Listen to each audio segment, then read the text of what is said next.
Well, we're going to have a little discussion with you. Invite you to listen in to our discussion. The discussion is Back to the Future. Those of us who are on this platform today have at least 40 years of doing the kind of things that we do.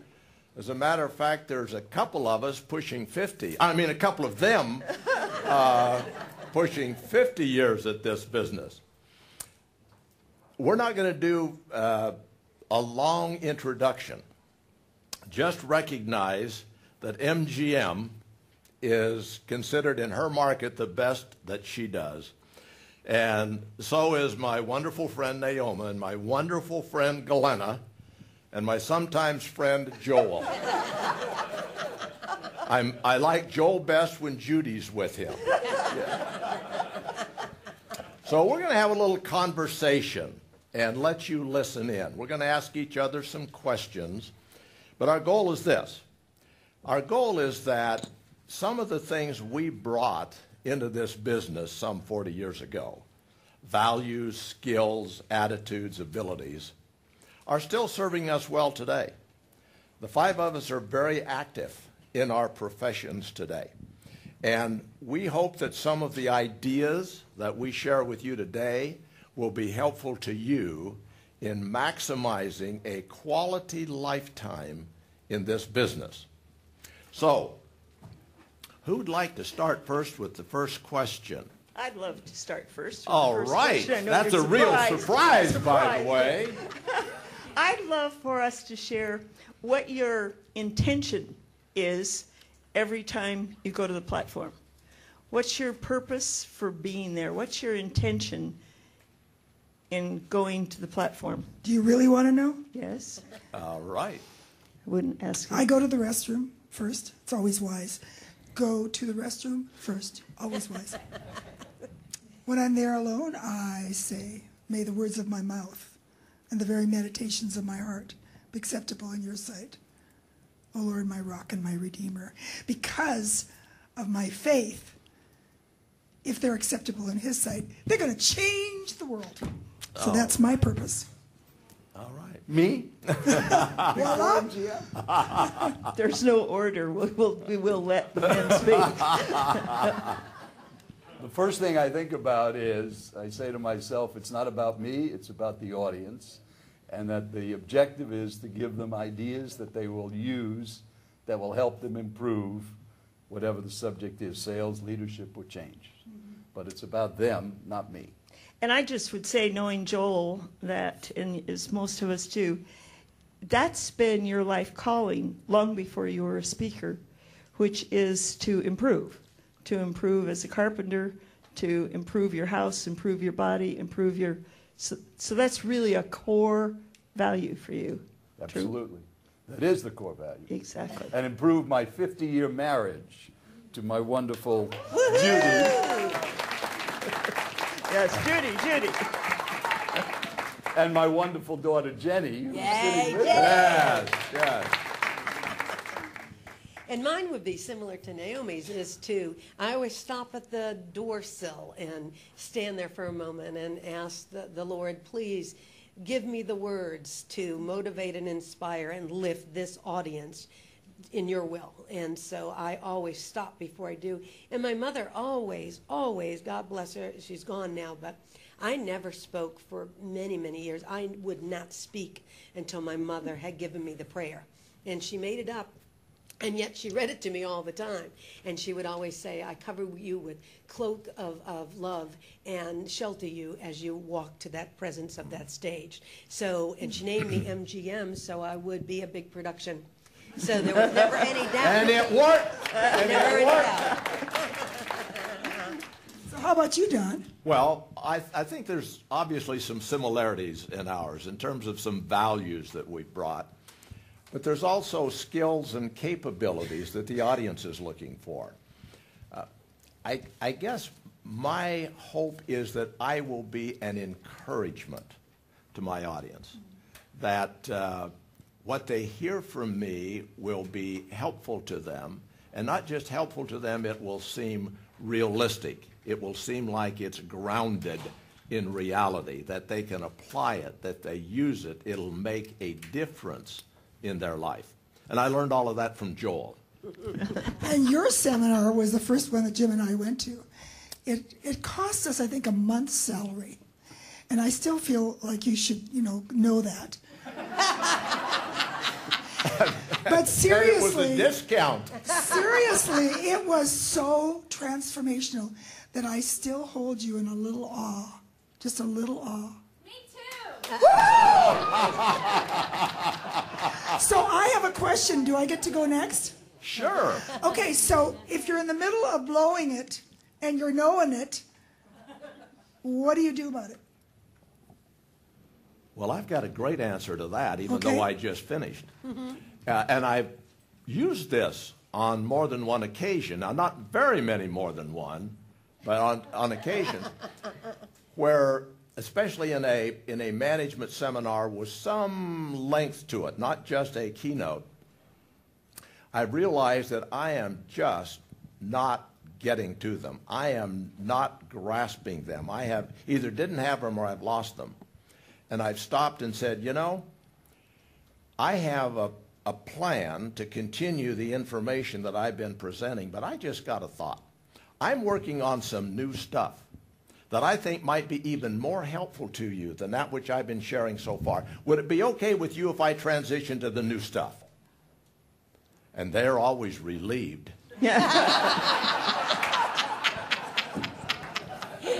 And what I say ain't all that new, but it's different than what they've been hearing, and it has been really helpful. I always look for a story.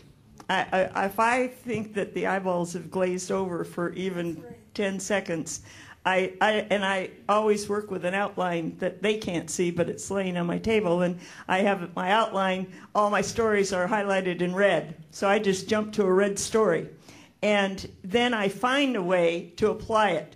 But it's usually some point of humor that I can use, that a story will snap people out of that sort of glazed over experience. Yeah. Me? Never interrupt a woman. Well, I think if you've done your preparation and you really understand the audience, that you shouldn't have a terrible experience. But there are certainly times at the end of a day at 5:30, they started at 8 and they're tired, and you start to see them losing. I do exactly what Glenna did.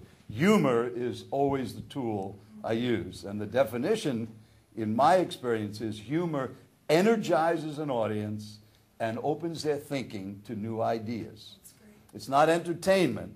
It's to energize them. Yes. And as soon as they get energized, That's right. then you can go back to the content again. Exactly. And that's something, when you watch as many speakers as we've had, you've seen the great ones do that. One thing I'd just add, too, the danger, in my opinion, we're just sharing our opinions, is to memorize. If you want to get glazed over responses, and if you want to absolutely freeze in the middle and have no idea where you're going to go next, memorize. Do not memorize. Don't memorize your stories. Don't write out word for word what you're going to say. Do not do that. Could we get I'd like a vote. Does anybody do that? Does anybody memorize, write it out, and script their message? Just yes, do you? No. Do you? I don't now. I think in the beginning I did till I could get it Stop. down. One word. Yes or no? In the beginning, yes. Now. Not now. Not now. Yeah. Naomi? No. Glenna? No, never, never. No. But there is an additional piece of information that's kind of interesting, is that we're all protégés of Cavett. He inspired every one of us in one way or another, and he had it memorized from beginning to end. And every one of those keynote speeches That's were exactly right. totally memorized. You You could listen to his record, not tape, not CD, but record, called What Makes Joe Go, and then listen to him do the talk. As a matter of fact, just a quick little story of the first time I met Cavett. I was picking him up at the airport in Denver to take him to Boulder to give a presentation there. And I was sponsoring the company that was bringing him in. It was the first time I met him. And I had previously been working for General Electric Company, and I'd met, I thought, some pretty high-powered people. But this guy gets in my car, we say hi, we head to Boulder, And I'm thinking, I'm in the presence of the most incredible communicator I have ever met. I am mesmerized by this conversation as we're driving up to Boulder. It takes us about 40 minutes to get there. We go in, and I introduce Cavett. I'm so proud to introduce him. And he begins to give his talk to our audience. And about 30 seconds, maybe a minute into his talk, I'm thinking, deja vu. I think I've heard this talk. He had been practicing on me all the way to Boulder.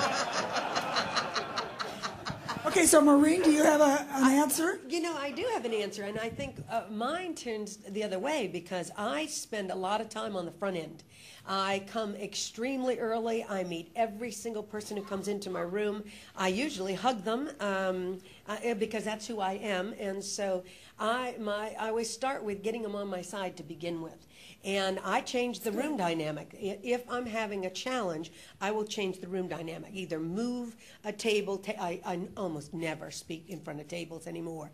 But we'll change the room, change their seating to begin with. And then that often gives the shift. So I help them to shift the energy. And I use humor all the time. Well, we ask the questions that are the most meaningful to us.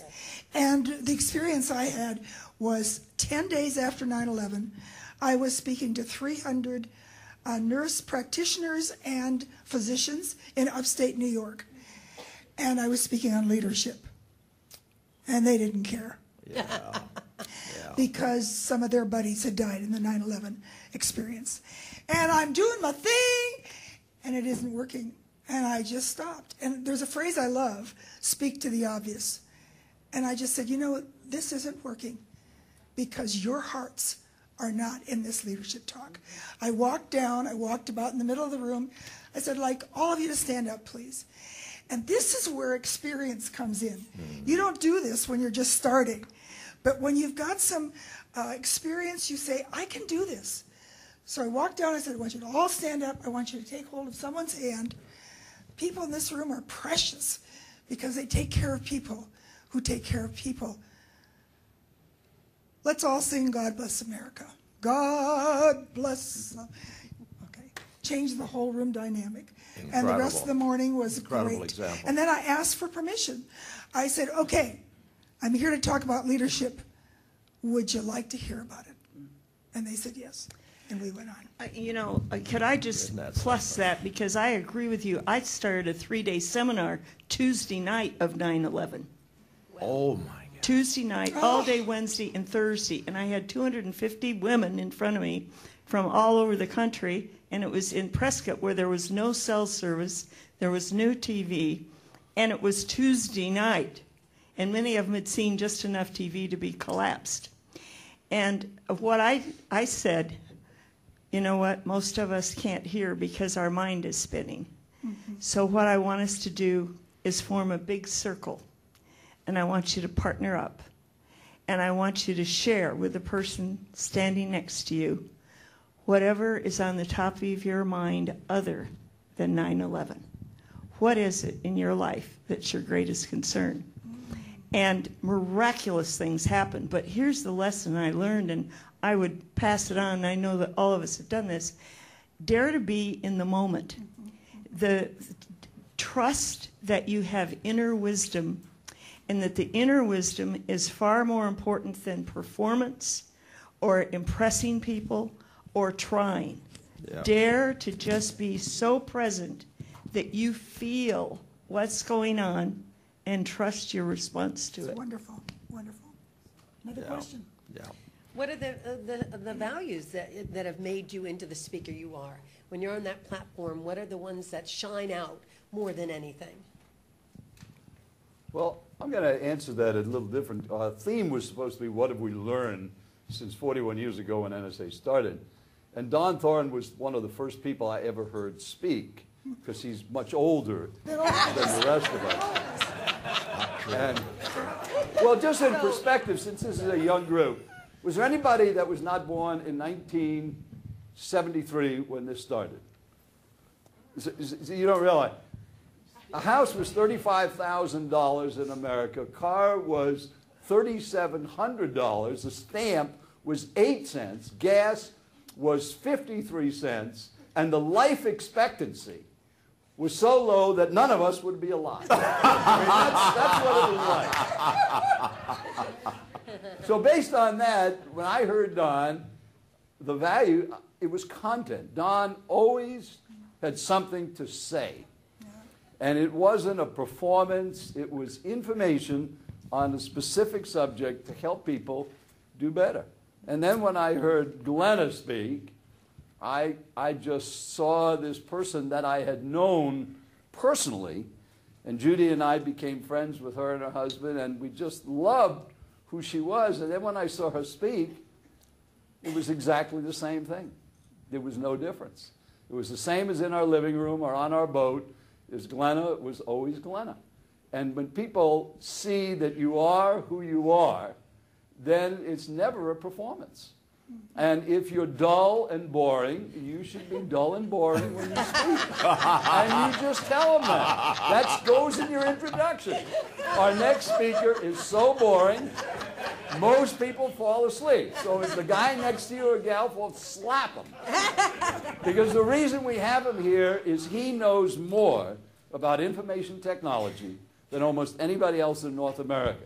And he's going to focus on 3 things that can help us in that area. So bring up Boring Bob. Okay. And be boring. So that's what I've learned from these wonderful people. Oh. Well, I think of her values for me. One of the things that I learned by accident, so to speak, the first program I ever did, I sold tickets to people who didn't know me and said, why don't you pay $20 and come hear me speak? And I got 350 people to come. But then I had to say, what am I going to talk about? And so I asked myself this question, and I think it's a question we can all ask regularly. What are the values that drive my life that cause me to live a happy life? Because that's who I am.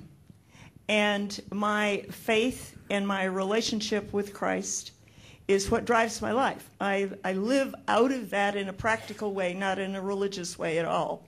I love people, so I talked about displaying your enthusiasm, asking people their name, asking questions, displaying your humor, rekindle your sense of expectancy and adventure. But those are things that are real to me. And the minute I could answer what's real to me, I knew that's what I needed to help people with. Yeah. And my desire is to transform a life. I'd like people to either think, feel, spiritually, emotionally, something they've never felt before when I speak. And they do. Yes, And they do. and they do. But if that's true, and I pray that it is, but it's coming out of who you are. Just who are you? And is there anything that you'd die for? What's a value you'd die for? Because I really believe you'll find out some of your values, and if your value isn't something you die for, then maybe you haven't gone deep enough. Well, a number of years ago, a very good-looking young man came to me at NSA and asked, I noticed he was a very good-looking younger man, but I'm married to a very good-looking young man, so it doesn't matter. He came and he said, Good recovery there. would you mentor me? Would you mentor me? So I said, well, I'd be glad to consider it. And I looked at his material, and I looked at his video, and I thought, ooh, this is a dynamic young man. And then I stopped, and I said, before I make my decision, I need to find out if our values are cohesive. How do you feel about the audience? And he said something I'll never forget. He said, you know, I really don't care for people. He said, but this is a profession I heard where you can get a lot of money. So if you're really good. So I go onto that platform. I am really good, and I am out of there. I do not touch a single hand. Yep. Oh, boy. I've met those. He was at NSA once. Yeah. And I said, you know, you're a fine person, I'm sure, but we don't have cohesive values. I love the audience. I'm still working. I don't need to anymore. And I love the audience. Yep. For me, it's authenticity. I can remember after coming to NSA the very first time, I just knew as a little Irish kid I could do this. They're going to pay you money to speak in front of audiences, and they pay you to travel there. I'm in. And so the first engagement I took, I probably should never have taken. It was in El Paso, Texas. A whole bunch of Hispanic, very macho males. And the superintendent stood up and said, well, we brought in this big speaker from Phoenix, Arizona. We paid her a whole bunch of money. And y'all going to sit here till 4 o'clock this afternoon till she's finished. And I am just about to have a heart attack. So I've never had a wall like this since then, but it was a myelin wall, the kind that you can write on that whiteboard. So I had a little yellow rain slicker in my bag, and I put a big X on it, and I got up to that mic, and I didn't say one thing I was supposed to say that Cavett had told me I should say.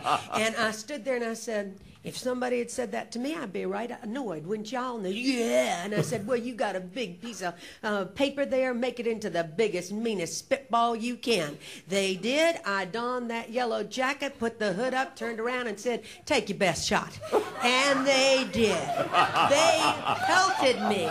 It went all over me. It went all over the wall. But it slid down the wall, so you're not going to mess it up. Yeah. So I took off the rain jacket, and I said, now that you got that out of your system, can we just please begin, and off I went. And I thought, if I could speak to the worst audience I was ever going to have in my whole wide life and do it, I could do this business. I knew it right then, so authenticity.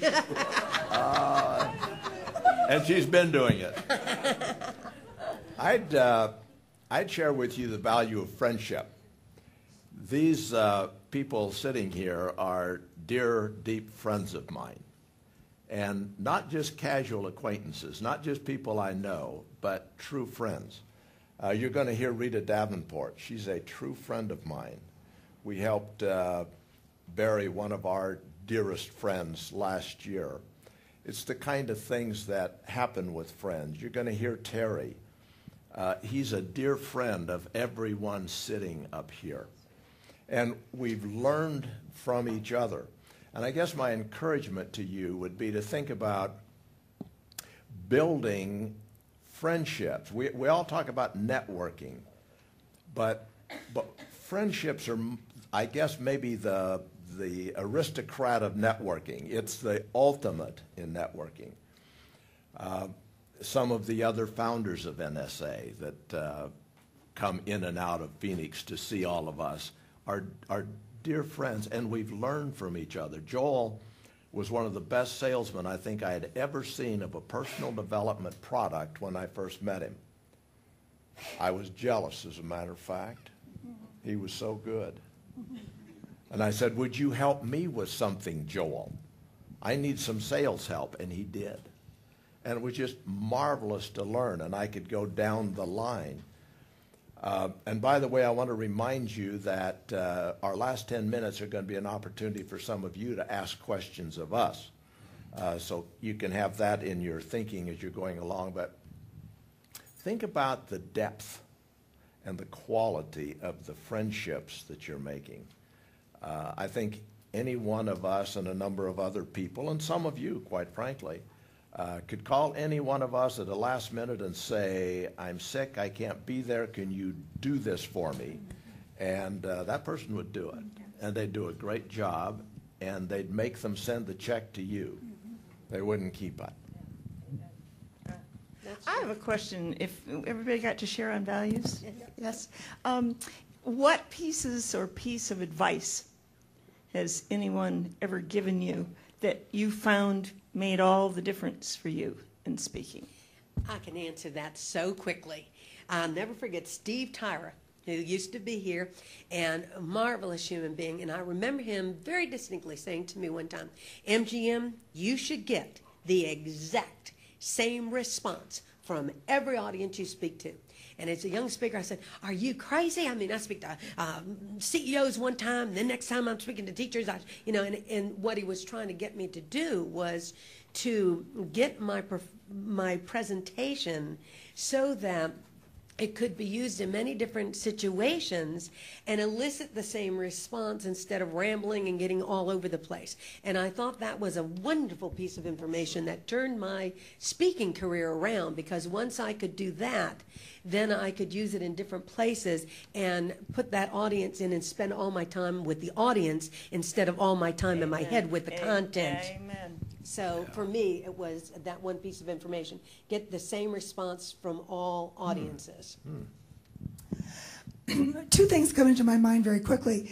One is shorter than the other, and that is that we can't please everybody all the time. I'm a pleaser, and I want everyone in the audience to be inspired. And some of them are coming in heartache and heartbreak and a diagnosis that's not pleasant, and I can't maybe please them that day, and I don't have to personalize that. So that would be one thing. The other one is a tad longer.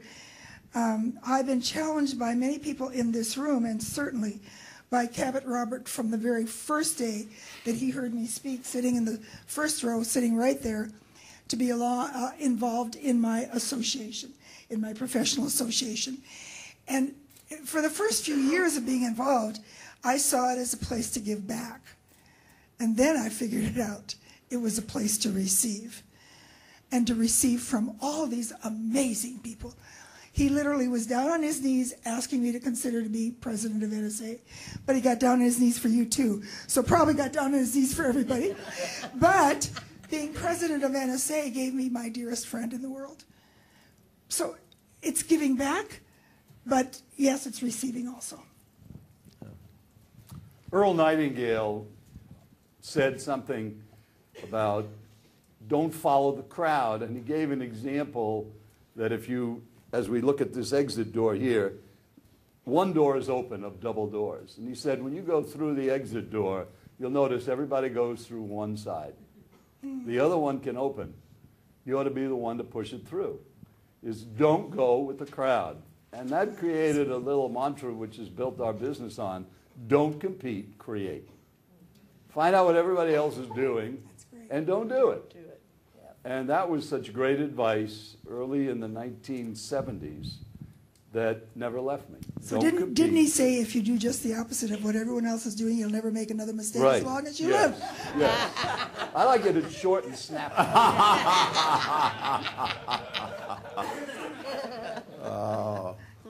Well, mine was a man named Tom Haggai, who in recent years has been chairman of the world of IGA Foods all over. He's like Rita. They use speaking to become a worldwide executive, as well as other things. Tom described our audiences as information-rich and action-poor. And he said, rather than just giving them more information and more information, make it actionable. And as time goes on, find ways while you're still with them to take some kind of action. Maybe it's a simple little role play. Maybe it's a simple little statement of purpose that they make or they write. But I've thought about that. They already have, everyone in your audience is smarter than you are in some way. So how can you take the information you're giving to make it actionable that really will benefit and make a difference in their life? Fabulous. I would have to say the person that influenced me the most was Joel. I heard him in 1981 at the Biltmore at a national convention. And between watching him and hearing him, I'll never forget Joel. It wasn't what he said. I was 5 rows back on the end, and when he finished, I stood up and cried. And I don't cry easily, and I didn't cry over what he said. I cried over how he said it, that he was totally audience-focused. You were completely free of yourself. It was never about anything about you. It was what doors could have been improved, how we could have kept the noise down in the room. And I dared to ask Joel if he would spend a few minutes with me.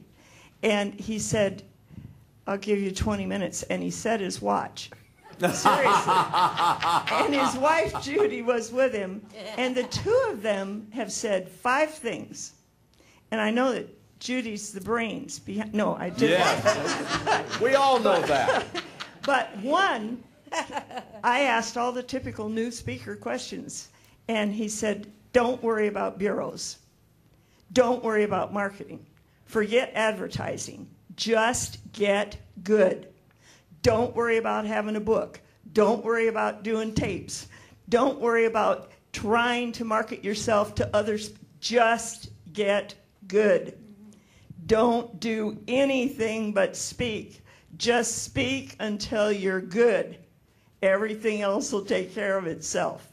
And Judy even looked at my material and she said, don't put a business name. Use your name. You're the one that's got the message. Yeah. And those pieces of advice have made all the difference for me. I've never used a bureau. I've never marketed. I've never advertised. Word of mouth has made it for you. And you have more business than you know what to do with. And I believe there's a lot. I'm not saying bureaus, they're fabulous, but a bureau will find you if you're really good. Yes, they will. Absolutely. Haven't found me yet, but. I just have to say quickly about friendship is that in 1976, I found out that Naomi Rhode had been praying for me for 2 years with one of my best friends, and I didn't even know it. And that symbol of friendship, when I found that out, I thought, good grief, why would she be worried about me? Because of the damage she thought I could do. If something didn't happen better. Okay, so we're down to 10 minutes. Questions from the audience. Point out who you'd like to have answer it first. If the rest of us want to chime in, we will. And keep your answers short, and your questions short, and we'll keep our answers short. When you're starting out and you totally lose your place, like you just have brain fog and you're like, oh my God, what's next? What do? You want to point to somebody other than me for that?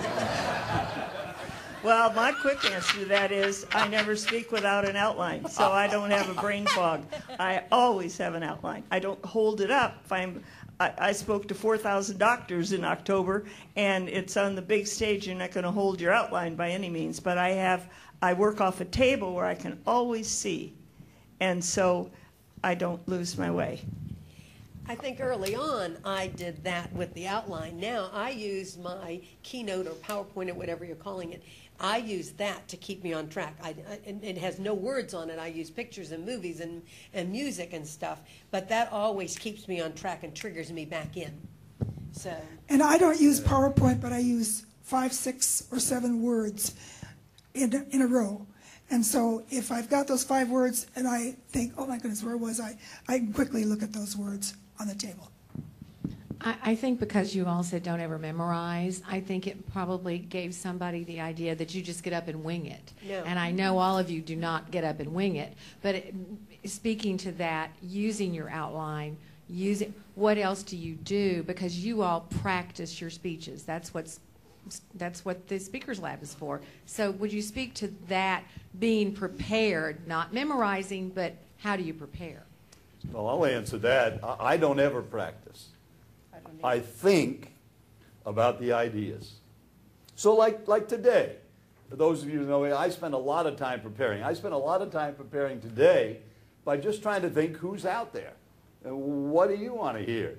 And what can we give to do that? And we had some idea of some of the things that would come up, but it's thinking clearly. If you have a clear picture in your mind, the words will come. As an example, let's just say at the break you go outside and a mugger comes and grabs your purse if you're a lady or your wallet if you're a man and runs away.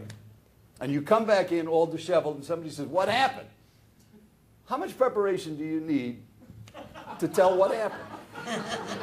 Well, I went outside in the car, this guy comes over, he says he had a gun, and you just tell him what happened. That shouldn't make the difference. No, it doesn't make any that difference. That shouldn't make any difference. But if you see a picture in your mind about that experience and then said, just write, robbed in parking lot, That experience is there. Yeah. So that's how we prepare. We think of the ideas. We And don't think of the words. And I think that sometimes I hear what Joel is saying, and we do it now, for me now. But in the beginning, I have to say, I was of the Cavett Robert grouping that put it down because when I could see it in writing, I could think it through differently, and I could put it together in my mind differently. I remember Patricia Fripp using the stacking method. She would tell, it was stories, vignettes, or whatever you want to use, and she would put them on her fingers. And so she would just put them on. This is story number one, and the stories that you have that are going to go along with the points and that you're going to make. The research that I know my friend Joel does like crazy. Nobody's got research like Joel's got. And so it's all there. So I think it's just your nature. If you need to write it out first and then it's into your system, great. If you don't need to write it out and you can let spirit move you, but you want to get the reaction the same simply because it's pertinent information delivered in an entertaining, wonderful style. Let's go to another That's question. a great question, though. Get as many as we can. Hi, you're also illuminating. Thank you so much. My question has to do with the piece of advice that was given about don't use a business name, just use your name. And this isn't the first time I'm asking about what if you do multiple things, but this came up again in my mind. What if you have different sides of yourself or areas of expertise, each one with all the experience credentials, it's legitimate, so to speak, but if you do want to simplify and you do want to go just by your name, do you have advice for how, let's say, the website won't look confusing if you want to send clients, who want to hear you speak about wine, or someone else wants to hear you speak about creativity or that sort of thing? What advice would you have for a multifaceted person to use their name versus different business names? I give you a quick answer to that.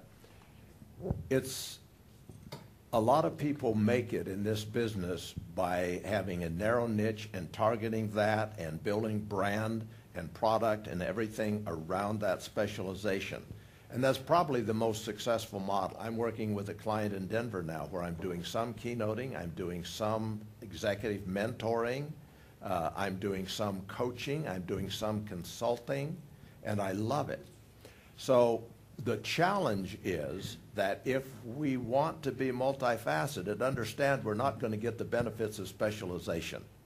But if that's, make the decision about how you want your career to evolve. Because after all, it's your life and you're only going to live it once. That's a good answer. I also think that if they love you when you talk about wine, they'll give your name to other people who want to hear about wine. And then on the other hand, the next time if you're talking about marketing and they loved it, people who are interested in marketing, they'll use your name. So the name, I speak in a lot of arenas, but having a name, and I'm not saying some of you I know have business names and it works for you, but I'm just saying that you can use just your name, and that's what they'll remember. Often they don't remember a brand name. Yeah. JCPenney, Macy's are people's names, and they sell all kinds of products. They got all departments.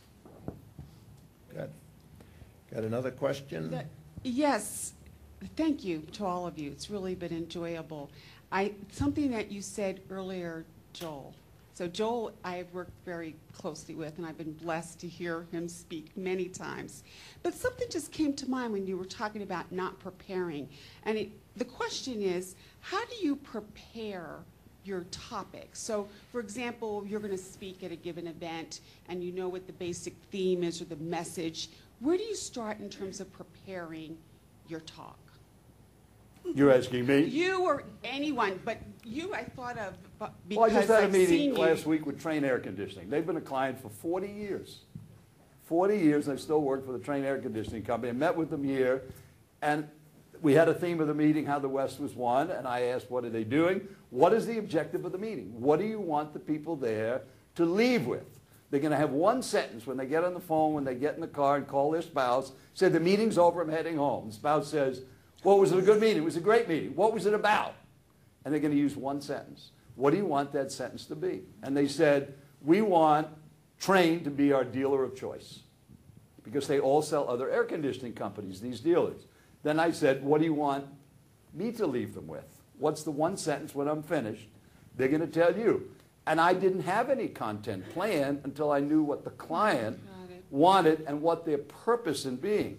So my one sentence is that when I finish is, the dealers will say, I want my customers to see me, Trane dealer, as their dealer of choice. And everything I'm going to talk about for 4 hours is going to focus on that one sentence. So it's the client that determines what the subject is.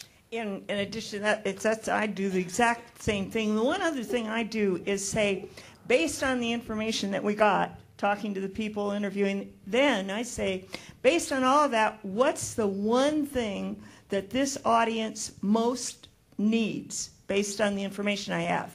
And with these doctors, for instance, 4,000 doctors from all over the world, what do they need? Well, they need to remember why they ever became a doctor, because with all the paperwork there is and all the problems that they've got with Affordable Care Act and all the things they're dealing with, that's the one thing they needed, was to have their heart touched again about the joy of serving others, not looking for patients with their symptoms, look for patients with their heart. And so that's how I finally decide, okay, so what are the 5 points I can make, and what stories fit those points? Here's some of our best thoughts that we hope are helpful to you. It's been our pleasure to share them with you. There is one custom in NSA-Arizona I want to alert you to, and that is you always give a standing ovation to the elderly. So you may begin your standing ovation, and we'll finish.